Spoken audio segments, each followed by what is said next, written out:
Ya dijimos que está Iñaki, así que hay, ¿Ah, sí? hay columna. ¿De qué? La columna vertebral. Un poco, creo que va a ¿Eso? traer un poco de paz a todo este contexto mundial. Estaba leyendo que ahora Estados Unidos acercó unos barquitos a Venezuela, así que en cualquier momento se arma, ¿eh? También. Está grande paseo. Así que a falta de conflictos internacionales, sumamos uno más. ¿Qué Claro. pasa? Están aprovechando, Che, están matando gente de todos lados y nadie dice nada. Avanzamos. Claro, sí, ¿no? Es ¿Se ve como que se puede? Sí, en el TEC se... Bueno. Dale, Cuando habiliten, Dale. ya que hablaron de Yankees y Venezuela, una pequeña nota a pie antes de arrancar. En una charlita que vino a dar Don Atilio Borón, una vez para que grafiquemos el rol de Estados Unidos en Latinoamérica, Sí. decía, imagínense que ustedes están en su casa y que tienen asentados, no me acuerdo, era como la cantidad de bases yanquis que hay en Latinoamérica son un montón, no me acuerdo ahora el número, pero bueno, imagínense que tienen 40 francotiradores de distintos lugares de afuera de su casa apuntando hacia su casa. No. Se sentirían, ¿cómo se sentirían? Bueno, así está Latinoamérica. Bueno, aprovechando que hace muy poquito se cumplieron años de la muerte del general San Martín, Ajá. y que acá Manuel en la columna anterior citó dos frases, Ajá. si querés volver a citarlas.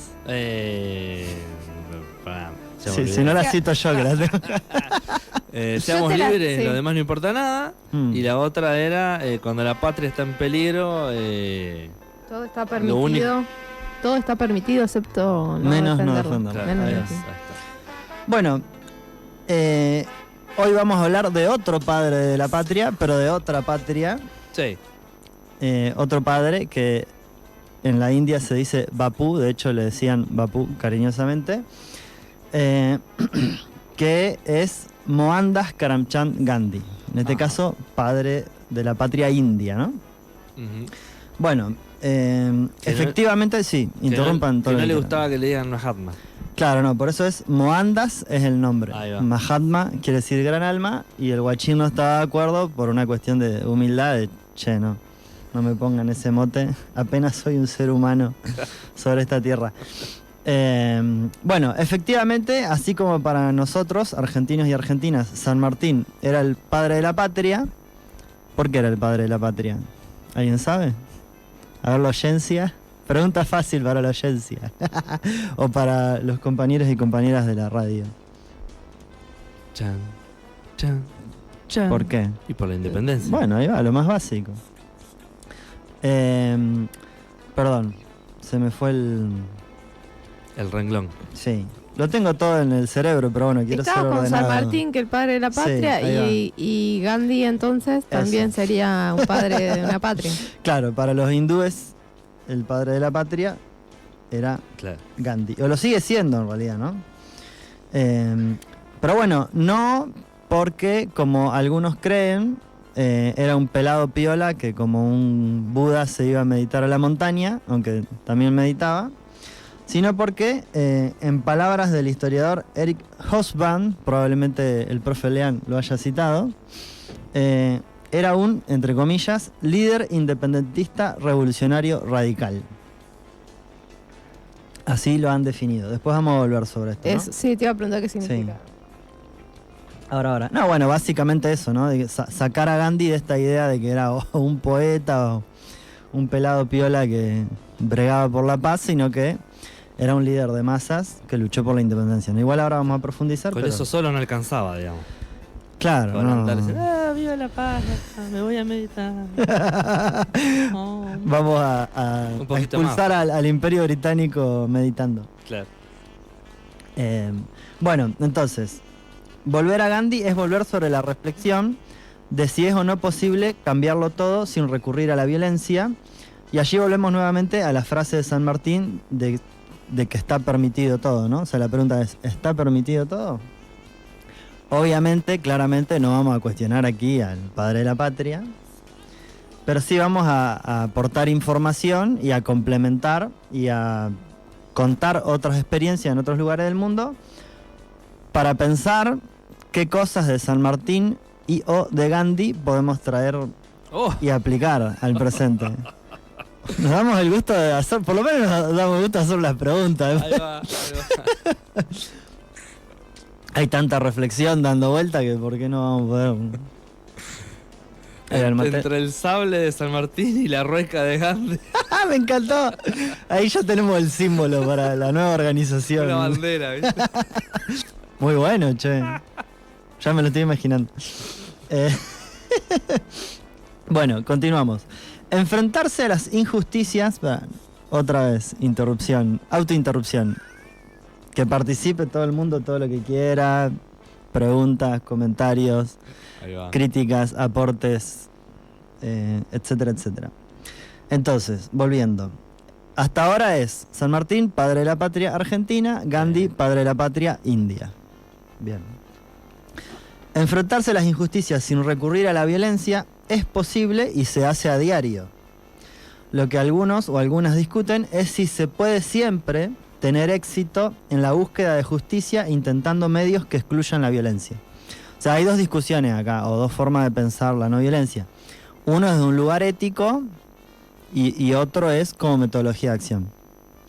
Gandhi lo que tenía era que combinaba ambas cosas. O sea, no solamente planteaba el no uso de la violencia y otras formas no violentas de lucha como una metodología de acción para lograr objetivos, sino que él tenía todo un planteo ético sobre el cual también vamos a hablar. No vamos a profundizar sobre eso, pero sí decir que para él era fundamental la cuestión ética. Primero, de ahí se derivaba después la acción en el mundo, ¿no? Pero primero la cuestión de la no violencia era una cuestión personal e interpersonal. Claro. Y de ahí lo derivaba a una forma de lucha en lo social, ¿no? Oh, lo más cerca que tenía era sí mismo, digamos. Sí, después De ahí vamos en a adelante. citar una Complicado esta filosofía para los momentos en que Uf. vivimos. Y bueno, Digo, interesante reflexión. cuando hay políticos que dicen que no está escrito, digamos, el derecho de que los niños sean atendidos en el Garrahan, por ejemplo, Tremendo eso. ya, bueno, partimos de una ética bastante complicada. de su ética, ¿no? Claro. Igual convengamos que cualquier otra filosofía tampoco está dando grandes respuestas. ¿En qué sentido? ¿Cuántos se lo están combatiendo y cuántos se está ganando en esa lucha? No sé a dónde vas, pero me mareaste, Manu. Yo iba por otro lado, pero bueno. Dale. Yo interpreto lo que dijo el Manu es que tanto de forma violenta o de forma no violenta es difícil luchar contra este modelo. Ah, ok. Bueno, sin lugar a dudas, en este siglo XXI en Latinoamérica, estos métodos de lucha, o sea, los no violentos, están más propagados y más consolidados que antes, en donde muchas veces la violencia era entendida como condimento necesario para el cambio. El cambio siempre hablando de cambios de este lado de la vereda, ¿no? Porque Ujú. la derecha es siempre violenta por definición, aunque a veces se disfracen. A veces ¿En qué año fue lo de Gandhi? Y Gandhi nace en 1869, muere en el 47, creo, un año después de la independencia. Ajá, o sea que unos Sí, 20 pero el años primer antes mitad de del eso. siglo pasado, digamos. Ahí va. Ahí es donde se Y concentra lo la de San acción. Martín, Y también en 1800, pero más al principio claro, del cuando siglo. digamos. San Martín se moría, Gandhi nacía. Un poco más. No me acuerdo la fecha, lo vamos a llamar Chumbita y le vamos a preguntar.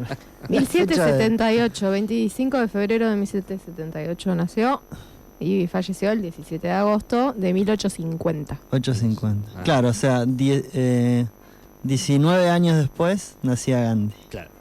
No Ahí. se conocieron, digamos. No fueron contemporáneos. Bueno, hay quienes colocan en la categoría de ingenuos o ingenuas a quienes rechazamos toda forma de violencia. Eso es una cuestión, en todo caso, que estará por verse. Mientras tanto, vayamos teniendo en la memoria hechos actuales, ¿no? O de la historia más reciente. De ejemplos de esto que estamos hablando, ¿no? El gran ejemplo argentino, para mí y para mucha gente, son las madres y la abuela de Plaza de Mayo. En fin, esta columna es más bien para hacer honor a la larga lucha de Gandhi y el pueblo indio, del cual él formó parte, como gigante líder de millones y para rastrear en toda esa gran y larga lucha un método de acción y construcción aplicable al presente.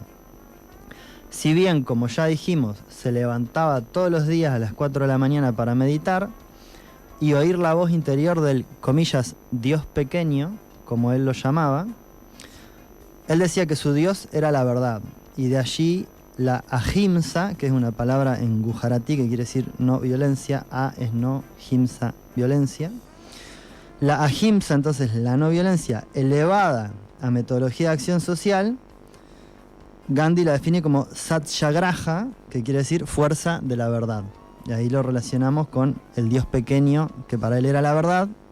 Por lo tanto, su metodología de acción social era la satyagraha, que, insistimos, quiere decir fuerza de la verdad. Luego de meditar, hacía la tarea el hombre, meditaba.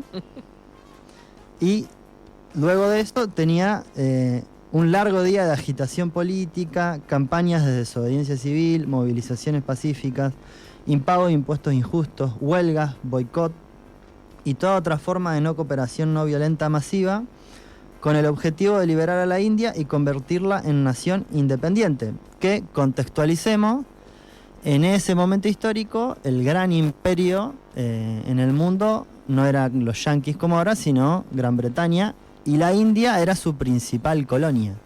Era la colonia más grande, la que más recursos le generaba. Entonces, decimos esto porque no era que, bueno, no estaba fácil independizar a la India, digamos. Tenía enfrente al imperio más fuerte, siendo la India la colonia más importante a la que ese imperio le daba más relevancia económica y política, ¿no? Ante eso se estaba enfrentando todo el pueblo indio. Y obviamente, en ese contexto no era que todos estaban a favor de la no violencia y la desobediencia civil y la no cooperación, etcétera, etcétera, sino que había mucha disputa interna del movimiento independentista. No todos querían hacerlo de esa manera, había algunos que planteaban vías violentas, no solo las planteaban, sino que también las llevaban a la práctica, ¿no?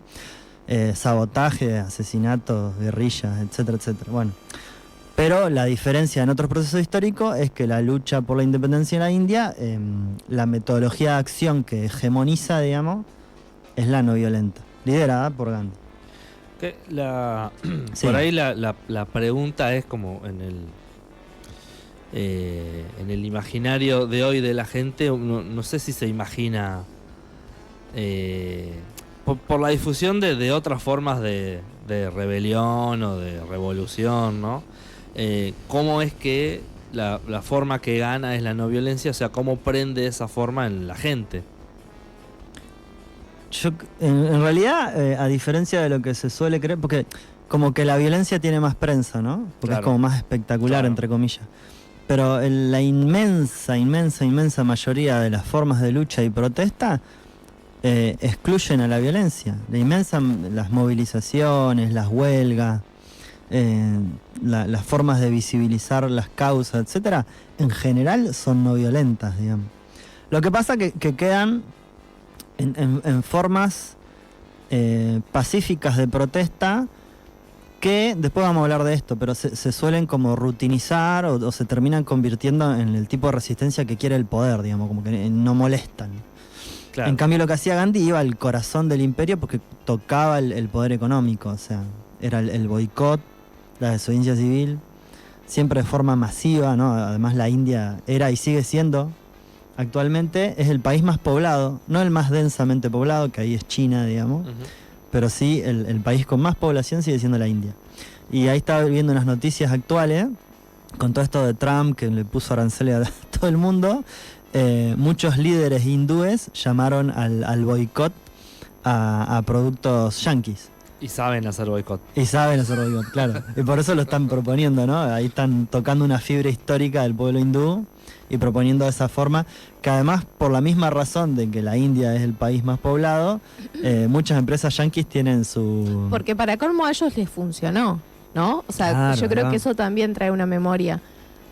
Bueno, ya usamos este método y nos funcionó, entonces esto refuerza un poco la posibilidad de volver a usarlo.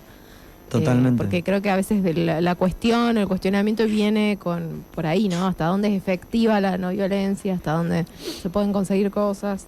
Bueno, de hecho, la lucha de Gandhi inspira otras grandes luchas también efectivas, como la de Mandela en Sudáfrica o la de Luther King en Estados Unidos.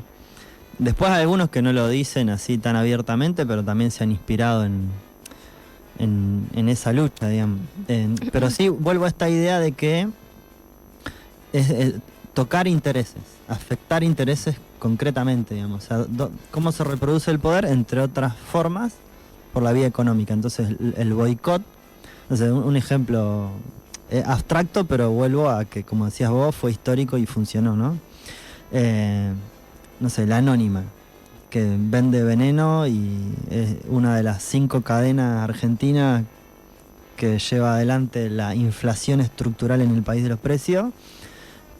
Confesado por el dueño. Confesado por el dueño, es verdad, me había olvidado. Absolutamente. Con solo no ir a comprarse, si nos pusiéramos todos y todas de acuerdo, el tema es que hay que lograr eso, ¿no? No vamos a comprar por 1 mes y medio, 2 meses y tienen que cerrar. Así de simple. O sea, te podés quedar en tu casa, no es que ni siquiera tenés que ir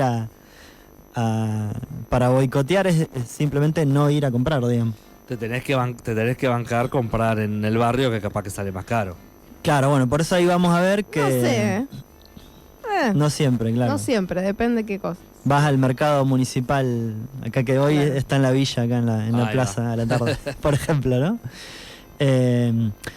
Gandhi y otros que siguieron esa metodología no solamente boicoteaba, sino que siempre que le decía no a algo, proponía una alternativa, ¿no? Como en Estados Unidos, cuando se hace el famoso boicot a los colectivos, cuando estaba hiperracializado ese transporte y los negros no lo dejaban subir o lo subían atrás, qué sé yo.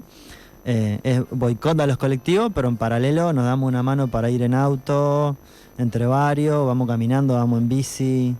O sea, era eso, la alternativa, ¿no? A eso que se está no cooperando. Bueno, en el caso de los textiles en la India, también, como decías vos, la rueca, o sea, volver a... No le compramos más la ropa a los ingleses, la volvemos a hacer nosotros, etcétera. Porque si no, no se puede sostener en el tiempo, además. Claro. Bueno, entonces, volver a Gandhi es trascender la discusión de lo pasivo pacifista como única alternativa a las formas violentas de protesta para recrear formas activas y eficientes de protesta para la victoria colectiva. Más aún, formas de protesta que no se rutinicen, esto que decíamos hoy, que no se conviertan en una rutina que ya no afecta al poder, o que no se conviertan... A ver, ahí estamos. Va de vuelta. Formas de protesta que no se rutinicen o que no se conviertan en el tipo de resistencia que quiere el poder, sino formas de protesta que vayan a debilitar el corazón del poder económico y político del sistema opresor. Si bien previo a Gandhi hubieron en la historia cientos de miles de luchas o resistencias no violentas, él es el primero en sistematizar y explicitar la no violencia como un método de lucha. De hecho, una de sus obsesiones fue hacer un trabajo de investigación teórica y práctica de forma científica sobre este método de lucha y construcción. O sea, mientras iba luchando, construyendo, errando y acertando, iba sistematizando toda esa experiencia. Acá hay, no sé si se ve en la cámara, un librito donde él va contando un poco toda esa experiencia, ¿no? Bueno, volver a Gandhi es entender que una enorme parte del poder de los gobernantes, ahí vayamos relacionándolo con el presente, una enorme parte del poder de los gobernantes, si no toda, se debe a la obediencia de los gobernados. Y que por el mismo motivo la desobediencia, desobedecer, guiño acá en la radio, la desobediencia, decíamos, en múltiples y creativas formas del pueblo organizado y empoderado, puede debilitar e inclusive eliminar el poder de los gobernantes o de los representantes de otros poderes fácticos. Narcotráfico, transnacionales, inmobiliarias, terratenientes, etc. Insistimos que de todo esto hay ejemplos concretos victoriosos, ¿no? Porque si no es como que estaríamos defendiendo algo que no funciona y es difícil defender algo que no tiene efectividad. Claro, solo teórico. Claro. Gandhi, ahí volvemos a lo que hablábamos hoy. Por cada cosa que proponía desobedecer, planteaba una alternativa. Por ejemplo, cuando lanzó la campaña de boicot a los textiles ingleses, lo hizo lanzando una campaña paralela de retorno nacional y masivo al uso de la rueca. O sea, no te compramos más tu ropa porque ahora nos la hacemos nosotros.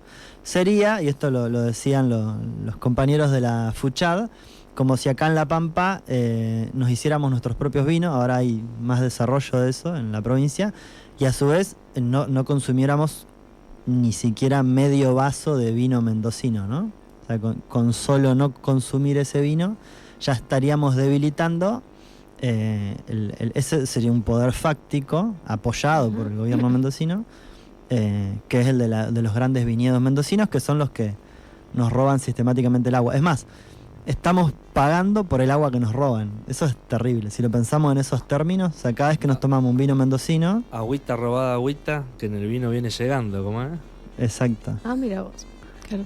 Pasa eso, no sé si lo pensaron alguna vez así. No, o sea, no solamente la verdad estamos tomando que vino, estás iluminándome. estamos pagando por el agua que nos roban. Che, pero te hago una pregunta ahí, Sí. mira, capaz que tenés el dato. ¿Les genera más ganancias los vinos que les tomamos de La Pampa o las verduras y frutas que les comemos de La Pampa? Producidas allá en Mendoza. Y yo creo que, no, o sea, habría que chequear, pero te diría que más la verdura que los vinos. Porque sí. es todos los días.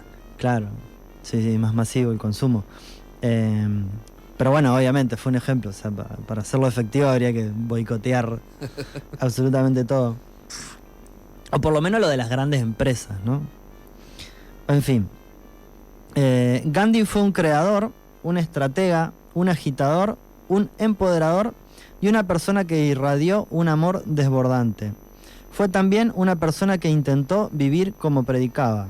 Se hacía su propia ropa, o sea, y ustedes imagínense, ¿no? Es como si hoy agarramos un líder de Argentina o de cualquier país y además de rosquear y hacer política, estar de reuniones, el tipo se hacía su propia ropa, o sea, se le despertaba a las 4 de la mañana, meditaba, agarraba la rueca, la ropa que usaba se la hacía él, así literalmente, y a su vez montó un movimiento nacional de millones de personas que se hacían su propia ropa, así con dignidad. Labraba la tierra, yo no sé cómo hacía para hacer todo esto, pero lo hacía, para producir sus propios alimentos, creaba sus propias dietas, era muy estudioso, muy investigador de religión, de nutrición, No de todo. cuidaba niñas. No, tuvo 4 hijos y esto, bueno, ya nos vamos a otro tema, ¿no? Pero Para analizar el patriarcado de la niña. ahí traje datos también sobre eso, si les interesa.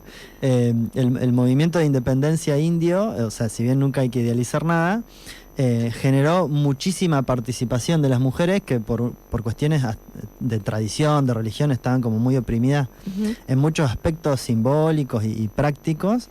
Y hubo como las mujeres que se sumaban masivamente, desobedecían también esas tradiciones que las subordinaban como mujeres ante ese patriarcado indio. Que venga Gandhi acá a hacerme la ropa. Vamos, Gandhi, vení a lavar la ropa acá y a hacer la ropa y todo.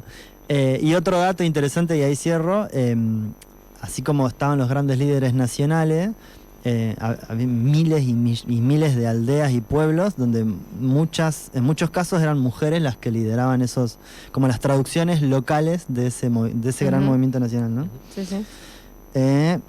Bueno, sí, y eso que estaba por decir, todo esto en paralelo, ¿no? Imagínense que todo esto de agitación permanente era en paralelo con estas otras cosas que vamos contando, que se creaban como los Ailus, perdón, la palabra boliviana que quiere decir comunidad, en la India son los ashram, que eran comunidades autogestivas, donde tenían sus propias escuelas, producían su propio alimento.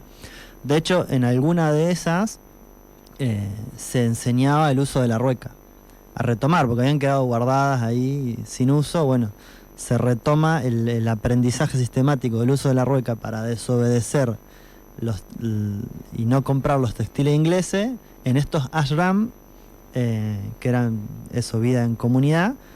A su vez se enseñaba el uso de la rueca para después salir pueblo por pueblo a enseñarle al resto a ese, ¿qué sería? Como no me sale la palabra, un oficio, el oficio del uso de la rueca. ¿Qué más? Bueno, creó eso, formas de educación colectiva vinculadas a la práctica, etcétera. Es como que iba construyendo en su presente aquellas cosas que soñaba.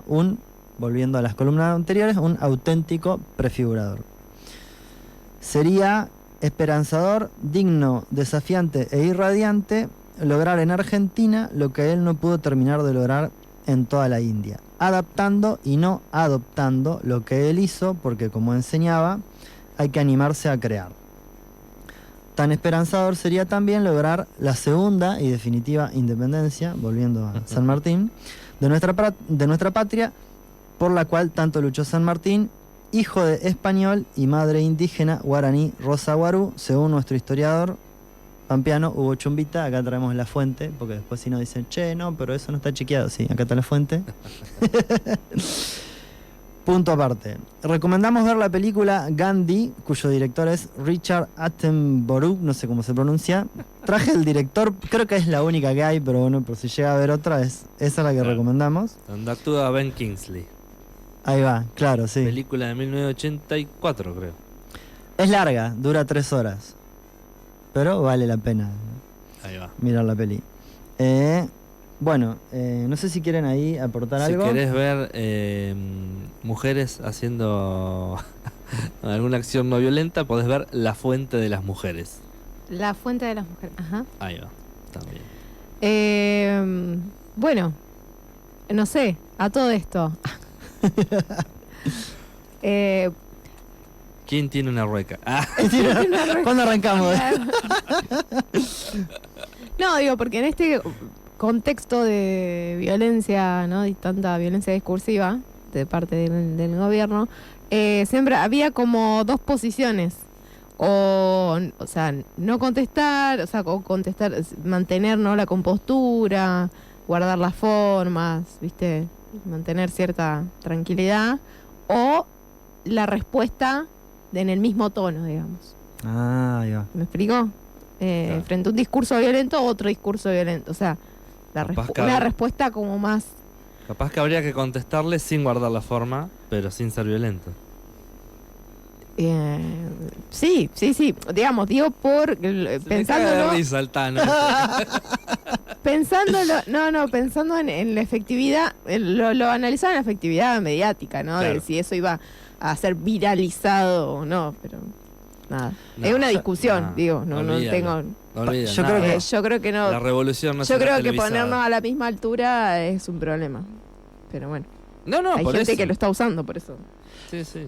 La otra es correr el eje, salir del También. laberinto por arriba, o sea, y discutir qué entendemos por radicalidad. Si radicalizar es violencia o radicalizar es profundizar.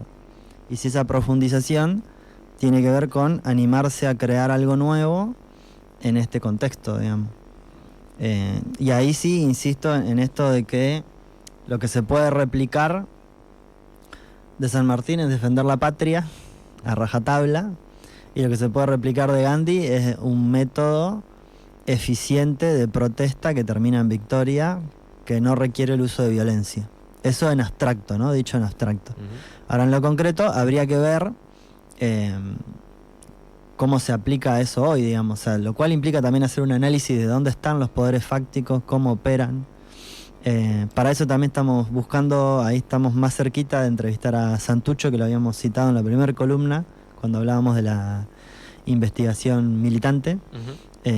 Que ellos hacen un análisis de cómo operan los poderes fácticos en Argentina hoy, pero falta el paso siguiente de, bueno, una vez que hacemos ese análisis, sabemos cómo funcionan esos poderes, cómo los debilitamos.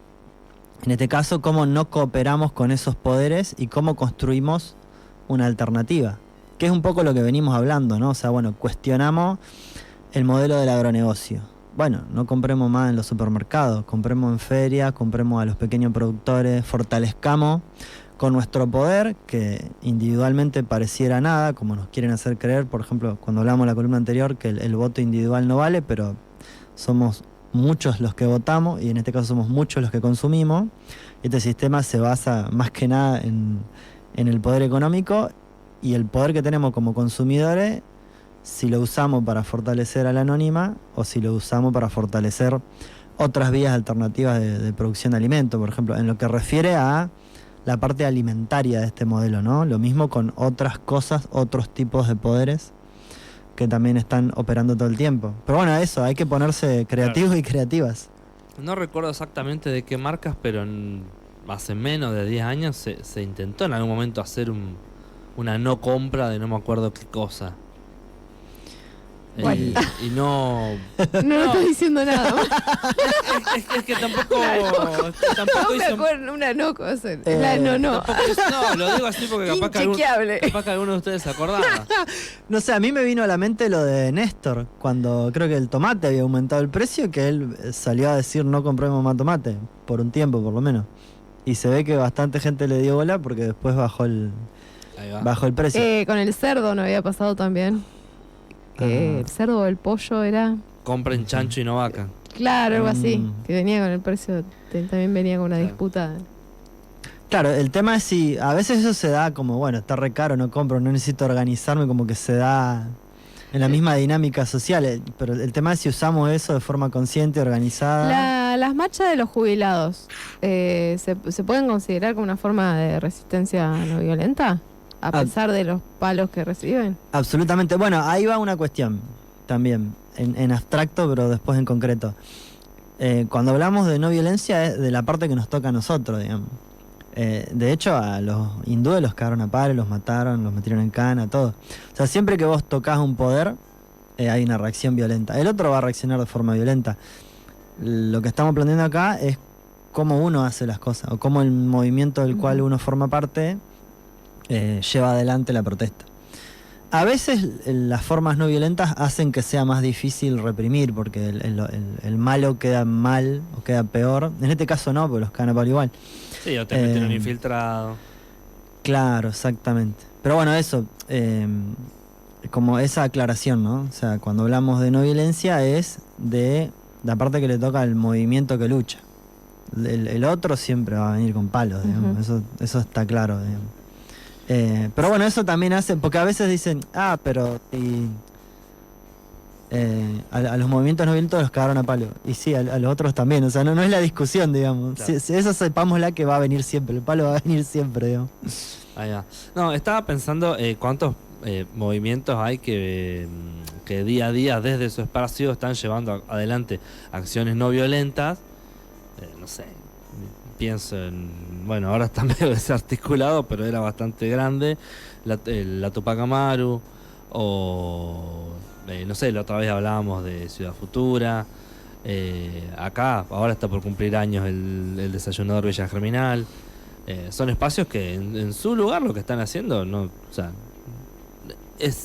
tiene violencia. Y están, están generando una acción. Por ahí no sé... No son granjas de trolls. No. Por ejemplo, sería Claro. como lo contrario. Bueno, pero la granja de troll es violenta. Bueno, por eso, es lo contrario. Claro. Por ahí no sé en qué grado por ahí le pegan a los poderes fácticos.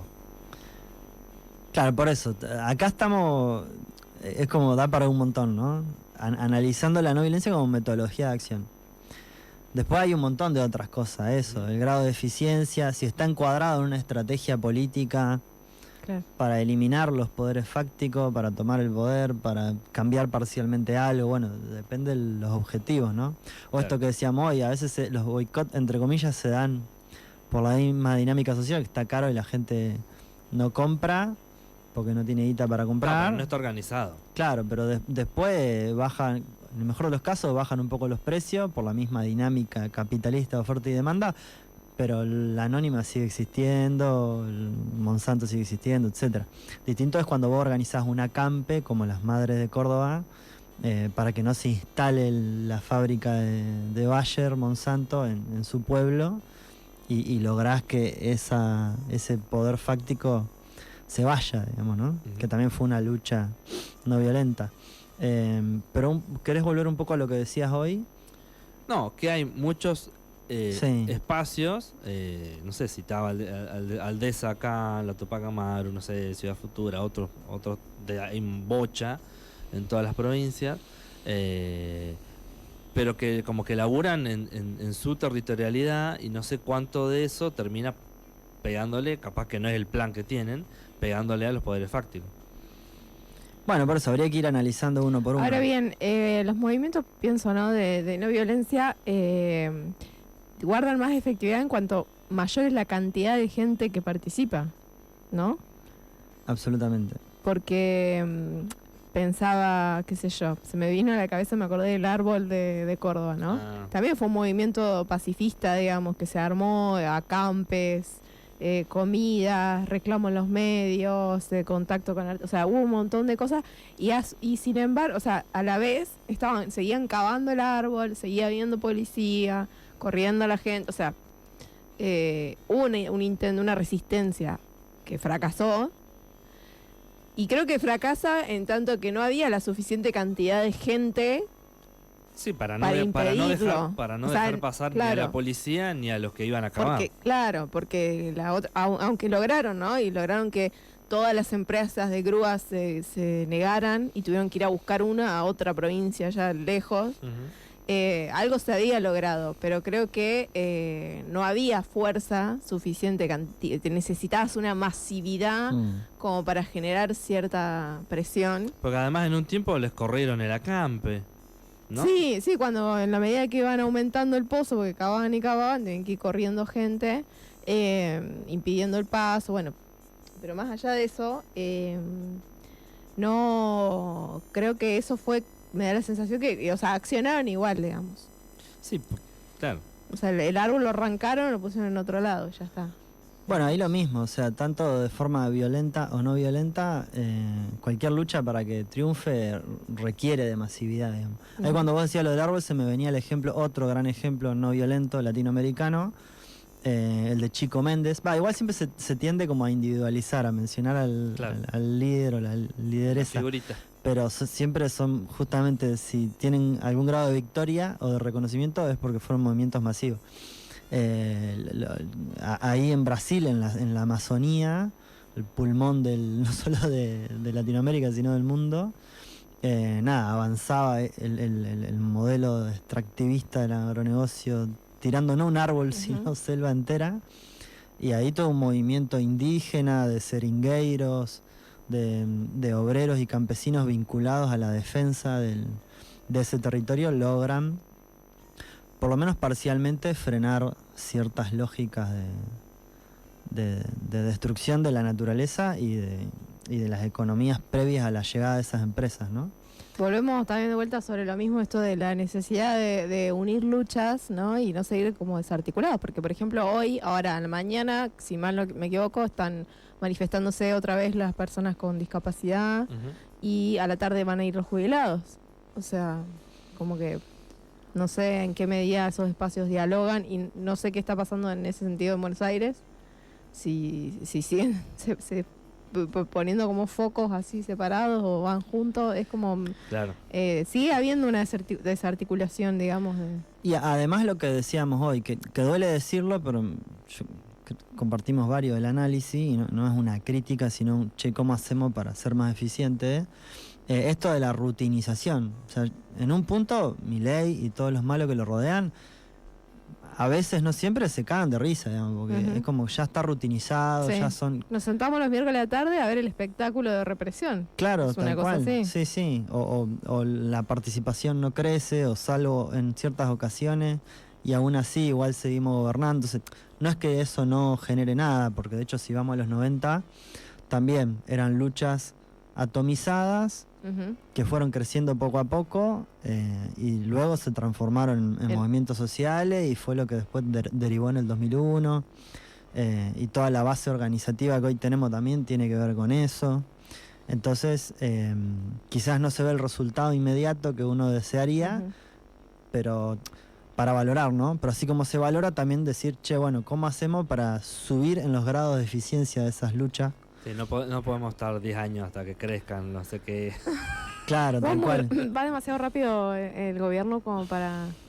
Yo igual, yendo a Gandhi de nuevo, o a esta metodología que ya no le pertenece, digamos, porque se ha popularizado, la desobediencia civil o el boicot, para dar dos ejemplos, o inclusive en un país tan sindicalizado como Argentina, la huelga sigue siendo absolutamente eficiente, digamos. El tema es que justamente por ser tan eficiente, los poderes se han encargado de generar mecanismos para que en las huelgas no haya tanta adhesión, o que haya huelgas pero en lugares de la economía que no molestan tanto. Ahora, vos lográs frenar el puerto una semana y ya le arruinás la economía a las grandes empresas, digamos. Claro. Eh, Sí, o bueno, pero el tema es cómo lográs eso, digamos. o acá hay un paro de docentes que tiene no sé cuánto supuestamente de adhesión, pero no están todos esos docentes en la plaza. Hay 20. Bueno, por eso, ahí el tema... hoy leí a Gandhi, bueno, no lo anoté a eso para leerlo ahora, pero es como que decía eso, que la gente, y estamos hablando en pleno momento de lucha del pueblo hindú que logra la independencia, ¿no? Aún en ese contexto donde el pueblo tenía una tendencia a movilizarse, Gandhi marcaba esto de que es como que solo pasa a veces. Después no es que en general hay como una participación metódica y sistemática. No, eso es el rol que le toca a la dirigencia o a la militancia. Pero en general el pueblo masivamente sale cada tanto, digamos. Y eso no...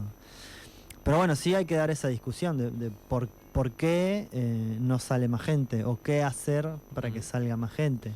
O si solamente el método es salir a la calle y no tenemos que incursionar en otros métodos como estos que estamos hablando, del boicot, la no cooperación y en paralelo la construcción de alternativas, digamos, porque así como la gente no suele participar en las movilizaciones, tampoco participan con su compra, por ejemplo, apoyando otras economías. Claro. Y eso pasa mucho en el progresismo, como que de la boca para afuera somos progre, nos ofendemos porque tiran el monumento a Bayer, los libertarios, y sin embargo vamos a comprar la Anónima, que son los dueños de la Anónima, son los mismos que tiraron el monumento a Bayer, que son los mismos que aniquilaron a los pueblos originarios que Bayer defendía, etcétera, etcétera. Entonces no hay una correspondencia entre lo que se dice y lo que se hace. Y esa disociación es muy grave, porque nos estamos olvidando, no estamos siendo plenamente conscientes del poder que tenemos en la cotidiana de todos los días, que no es solamente ese poder en el voto cada 2 o 4 años o yendo a una marcha. En lo que hacemos, en la forma en la que nos vestimos, en la forma en la que comemos, en la forma en la que nos tratamos, en todo eso cotidiano, en todas esas formas de poder más difusas, hay un montón de cosas que podemos hacer todos los días. Y más si nos organizamos y somos cada vez más. Sí. Sobre todo si esta cuestión de empezar por lo que uno tiene más cerca, que es uno mismo, o los amigos, la familia, el propio lugar de trabajo. Pero también, yendo a eso que decías recién, tiene que ver con la difusión, con la información, con que llegar con esta data a más gente. ¿Cómo? ¿Cuánta gente está escuchando ahora esta columna, por ejemplo? Y yo creo que... ¿O a cuánta gente le podemos hablar así mano a mano de a uno? Claro, bueno, yendo a la experiencia propia, que también es aplicación, yo me acuerdo que, no sé cuánto vale hablar de esto, pero existió una organización que era la EVO, que concentraba su acción en el barrio Pueblos Originarios, y durante 4 años la gente, sobre todo de enero a marzo, no tenía agua potable. En realidad solo 2 horas de 3 a 5 de la mañana. El tanque elevado de agua estaba infectado por dentro, el Estado nunca tomó la obra porque la empresa privada nunca lo terminó, entonces hubo como un litigio ahí o una lavada de mano mutua, qué sé yo. Bueno, cuestión que el barrio estaba sin agua. Mucha gente creía que, de hecho te lo decían así, es imposible que se arregle en esos términos, ¿no? Como bueno, ya aceptando, naturalizando que eso iba a ser así. Y ahí, o sea, metódicamente, casa por casa, cada casa del barrio, que eran como 1000 casas, no era un barrio tan grande, pero bueno, era... después de todo un laburo de 4 años, donde en paralelo se hicieron ropero, merendero, un montón de acciones territoriales sostenidas, talleres, etcétera, en paralelo se iba generando conciencia, ahí va el puerta a puerta, uno a uno, el laburo de hormiga, hasta que en un momento particularísimo de agotamiento de la gente, de otro año más sin agua, dijimos, che, vamos a movilizar. Se movilizó un día y al otro día, literalmente, no estoy exagerando, al otro día se arregló el tanque. Pero para eso hubo que hacer un acumulado de 4 años, de generar confianza, diálogo, no partir de lo que ese grupo de militantes creía que había que hacer, porque yo me acuerdo que estaba la necesidad de laburo, era bueno, vamos a crear cooperativa de trabajo, y no, y la gente te decía, acá el problema que tenemos es que no hay agua, o que mi pibe es asmático y las calles son de tierra y no se riegan. Entonces, bueno, hay todo un laburo que hay que hacer, y estamos hablando de un barrio chiquito, en una ciudad, de una provincia poco poblada, etcétera. Pero voy a la cuestión de lo metódico que hay que ser para lograr que algo termine en una victoria, así sea pequeña, parcial o grande, ¿no? Constante. Constancia y mucho eso, generar conciencia por todos los medios posibles. Ujú. Una Ahí- pausa. Ahí, si, ¿Algo si más me para dejan decir? cerrar con Ok. unas frasecitas acá del Moandas, A ver. son cortitas. Dice, bueno, las tenía recortadas en el celular más fácil. Acá, para contemplar cara a cara el espíritu de la verdad, uno debe ser capaz de amar la menor expresión de la creación como a uno mismo. Y un hombre que aspira a eso no puede permanecer fuera de cualquier manifestación de la vida. Por ello, mi devoción a la verdad me llevó al campo de la política. Esa es una, para establecer la relación entre lo ético que hablábamos hoy, que tenía Gandhi, como planteo moral de la no violencia, y cómo él lo termina asociando a lo político, ¿no? Que no estaba disociado. Y la otra, y con esto terminamos, dice, una nación que quiere llegar a ser ella misma debe conocer todos los caminos y todos los medios para lograr la libertad. Generalmente incluyen la violencia como última solución.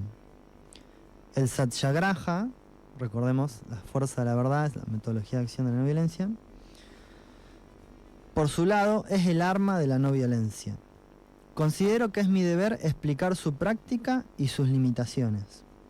No dudo de que el gobierno británico es un gobierno poderoso, pero tampoco tengo dudas de que el satyagraha es un gran medio. Bueno, hasta ahí, digamos. Queda la tarea de pensar cómo aplicar este método a la Argentina de hoy. Ahí va. Bueno, muchas gracias, Iñaki, por todas estas reflexiones, hacernos pensar un rato. Ahora la pregunta es, ¿qué tiene que ver Guerra de Residente con todo esto? Bueno, escuchen el tema y se van a dar cuenta.